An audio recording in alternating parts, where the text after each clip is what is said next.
Students welcome to MJM educations. चलो पिला माने सीएचएससी रो गोटे हिस्ट्री चैप्टर देखिबा कोन सेटा। हमर बहुत गुटे विद्रोह अछि ना, सेत भीतर मु केतरा कर देलेनी वीडियो अपलोड कर साची, राइट। सन्यासी विद्रोह, 1857 विद्रोह। एबे हम टिक देखिबा सांताल विद्रोह, तापर देखिबा खुर्दा विद्रोह, ठीक अछि। तो एबे सांताल विद्रोह विषय टिक जानिया पे चेष्टा कर पिला माने।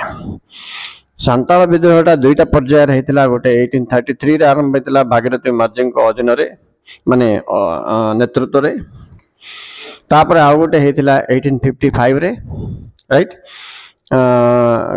तांके कोन सांताल माने को माने फास्ट तुम जानो पिला माने ट्राइबल पीपल बोलबे मानकू। एमाने प्राय तो जंगल रे रहंती, जंगल रो तांकर समस्त आय पंथा जंगल रो आस्ताए। अच्छा, ये एक आदिवासी संप्रदाय लोक माने गोष्ठी होगी गाँ गाँ होगी जंगल भीतर बास करते जिते इंग्रेज सरकार शासन ये प्रतिष्ठा है। अच्छा, से समय रे इंग्रेज मानकर विभिन्न त्रुटिपूर्ण शासन तथा शोषण ये सब शिकार होके माने विद्रोह करथिले। सांताल माने विद्रोह करथिबारो एटाको सांताल विद्रोह बोल के नामकरण करागला। अच्छा, देखो यार कारण गुड़िक कौन। एक, ब्रिटिश त्रुटिपूर्ण शासन। 2, पुलिस जुलुम वृद्धि। 3, सांताल मानकर अर्थनैतिक जीवन उपरे तांकर अत्याचार। 4, इंडिगो कल्टिवेशन माने नील चाष उपरे तांको जबरदस्त कराइतिला।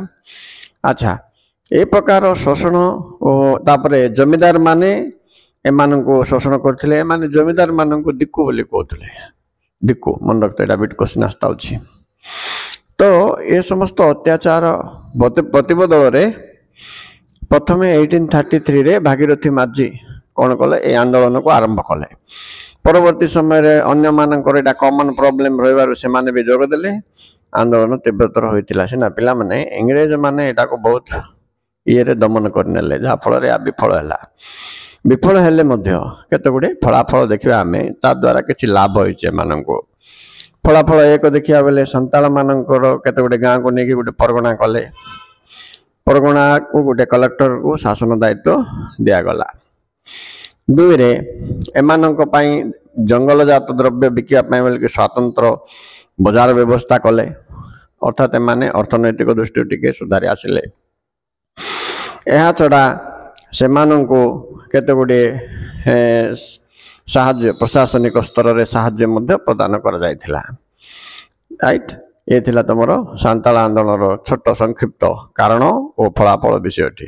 Okay students, thank you very much for watching this.